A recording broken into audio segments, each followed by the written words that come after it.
상상해보세요. 칠흑 같은 어둠 속에서 거친 파도가 배를 막 집어삼킬 것처럼 몰아칩니다. 그런데 이 와중에 한 남자는 너무나도 평온하게 잠들어 있어요. 그리고 잠시 후 그를 깨운 제자들은 정말 놀라운 질문을 던지게 되죠. 아니, 도대체 이분이 누구길래 저 바람이랑 호수까지도 말을 듣는 걸까? 오늘 우리가 함께 나눠볼 이야기가 바로 이겁니다. 자, 그럼 오늘 우리가 함께 떠나볼 이야기의 배경이 되는 성경 구절, 마르코복음 4장의 내용입니다. 방금 말씀드린 바로 그 질문, 도대체 이분이 누구시기에 바람과 호수까지 복종하는가? 이 한 문장에요, 오늘 우리가 나눌 이야기의 모든 것이 담겨 있다고 해도 과언이 아닙니다. 모든 게 그렇듯 이 이야기도 아주 평온하게 시작되어 잔잔한 호수, 그리고 길었던 하루가 저물어가는 시간이었죠. 그런데 말이죠, 이 고요한 바로 밑에서는 곧 모든 걸 뒤집어 놓을 엄청난 시련이 조용히 다가오고 있었던 겁니다. 시간은 저녁이었어요. 한번 그림을 그려보세요. 예수님께서 하루 종일 정말 많은 사람들을 가르치셨으니 얼마나 피곤하셨겠어요? 몸도 마음도 완전히 지치셨을 거예요. 그래서 좀 쉬고 싶으셨던 거죠. 제자들한테 이렇게 말씀하십니다. 호수 저쪽으로 건너가자. 그러니까 이 배를 탄 건 정말 잠깐의 휴식을 위한 시간이었던 거예요. 그런데 정말 갑자기였어요. 그 평화롭던 분위기를 깨고 엄청난 돌풍이 호수를 덮치는 겁니다. 작은 배가 뭐 어떻게 해볼 수도 없이 흔들리고 화가 난 것 같은 파도가 배 안으로 막 쏟아져 들어와요. 정말 눈 깜짝할 사이에 아늑한 휴식의 시간이 죽음의 공포가 가득한 생존투쟁으로 바뀌어버린 거죠. 이 모습 어쩐지 우리 삶이랑 참 많이 닮지 않았나요? 우리 인생이라는 항해도 늘 잔잔하지만은 않잖아요. 예고도 없이 갑자기 아프기도 하고 사람 때문에 힘들고 또 경제적으로 어려울 때도 있고 정말 우리 힘만으로는 어떻게 할 수 없는 거대한 인생의 풍랑을 우리 모두 언젠가는 만나게 되는 것 같아요. 자, 그럼 이제 이 폭풍우가 몰아치는 작은 배 안으로 한번 들어가 볼까요? 여기서 정말 흥미로운 걸 발견할 수 있어요. 똑같은 위기 상황인데 전혀 다른 두 가지 모습이 있다는 거죠. 한쪽은 극심한 공포, 다른 한쪽은 완벽한 평온. 이 엄청난 대비를 한번 보세요. 한쪽에는 제자들이 있어요. 밖에서 치는 파도보다 어쩌면 마음속 파도가 더 거세게 일렁이고 있죠. 완전히 절망에 빠져서 허둥대고 있어요. 그런데 다른 한쪽을 보면요, 이 모든 난리통 속에서 세상 모르고 아기처럼 깊이 잠들어 계신 예수님이 계십니다. 똑같은 배, 똑같은 폭풍인데 대체 뭐가 이 둘을 이렇게 다르게 만드는 걸까요? 그러니까 당연히 이런 질문이 생기죠. 아니, 배가 지금 막 가라앉으려고 하는데 어떻게 예수님은 저렇게 태평하게 주무실 수가 있었을까요? 말이 되나요, 이게? 그 비밀은 바로 이거였습니다. 예수님의 평화는요, 바깥 상황이 좋아서가 아니었어요. 그분 마음속 깊은 곳에 있는 신뢰에서 온 거였죠. 하느님 아버지께서 늘 함께 계시고 이 어떤 폭풍 속에서도 나를 지켜주실 거라는 완전한 믿음 말이에요. 딱 이런 거죠. 밖에서 천둥 번개가 막 쳐도 엄마 품에 꼭 안긴 아기는 세상 평온하게 잠들잖아요. 예수님의 영혼이 바로 그 아버지의 품 안에서 안전했던 겁니다. 결국 제자들도 깨달았겠죠. 아, 우리 힘으로는 이제 끝이구나. 그래서 잠들어 있는 예수님을 막 흔들어 깨웁니다. 그런데 이 행동이요, 그냥 살려주세요 하는 구조 요청 그 이상이에요. 여기에는 우리가 드리는 기도가 뭔지 그 본질에 대한 아주 깊은 뜻이 담겨 있습니다. 제자들이 뭐라고 소리치는지 한번 잘 들어보세요. 스승님, 저희가 죽게 되었는데도 걱정되지 않으십니까? 이게 그냥 도와달라는 말이 아니죠. 뉘앙스가 좀 달라요. 아니, 우리가 지금 죽게 생겼는데 어떻게 주무시기만 하세요? 하는 약간의 원망과 서운함, 심지어 의심까지 섞여 있는 거죠. 바로 이 지점에서 아우구스티노 성인께서 정말 기가 막힌 통찰을 보여주십니다.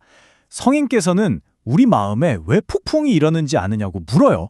그건 바로 우리 안에서 그리스도께서 주무시고 계시기 때문이라고 말합니다.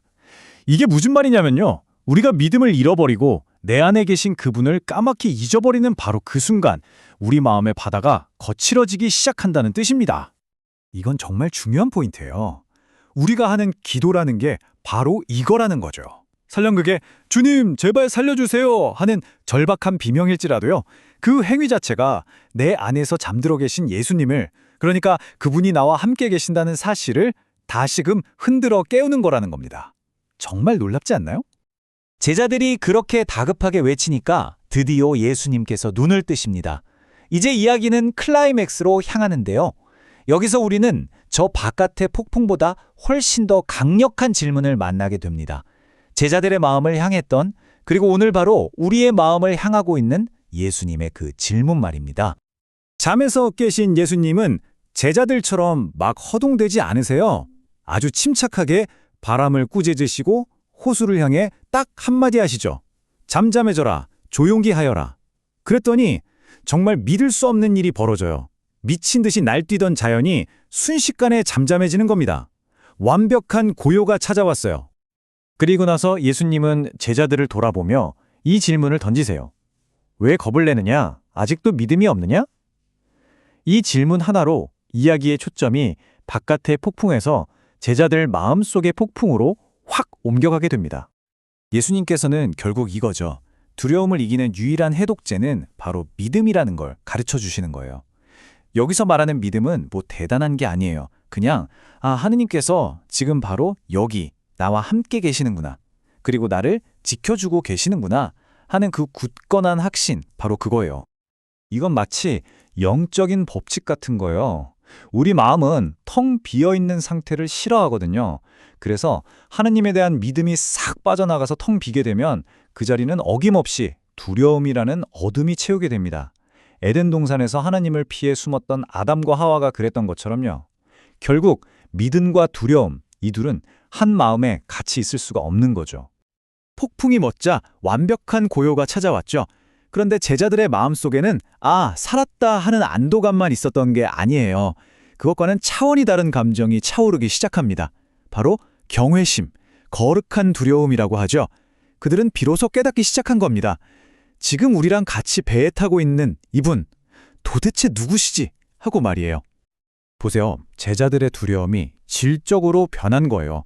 좀 전까지는 풍랑 때문에 죽을까봐 무서웠다면 이제는 방금 눈앞에서 본 그 엄청난 힘, 그 거룩한 능력 앞에서 떨고 있는 거죠. 이게 바로 경외심입니다. 그러니까 그들의 질문도 바뀌죠. 왜 우리를 내버려 두셨어요? 하는 원망 섞인 질문에서 도대체 이분은 누구실까? 하는 근원적인 질문으로요. 바로 이 지점이 제자들의 믿음이 한 단계 훌쩍 성장하는 순간입니다. 정리해보면 이런 거예요.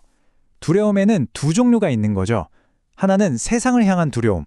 이건 우리를 약하게 만들고 믿음을 뺏어가는 아주 파괴적인 공포예요. 하지만 다른 하나는 하느님을 향한 두려움, 즉 경외심이죠. 이건 우리를 겸손하게 만들고 오히려 믿음을 더 단단하게 키워주는 거룩한 떨림입니다. 자, 그럼 이 이야기를 통해 우리는 뭘 배울 수 있을까요? 우리 각자의 인생의 풍랑을 어떻게 헤쳐나가야 할지 그 명확한 방법을 알 수 있습니다. 첫째, 내 인생의 풍랑을 피하지 말고 똑바로 마주하는 겁니다. 둘째, 기도로 내 안에서 주무시는 주님을 깨우는 거죠. 그리고 마지막 셋째, 그분이 주시는 평화를 굳게 믿고 신뢰하는 겁니다. 오늘 이야기를 마무리하면서 마지막으로 이 질문 하나를 여러분께 드리고 싶습니다.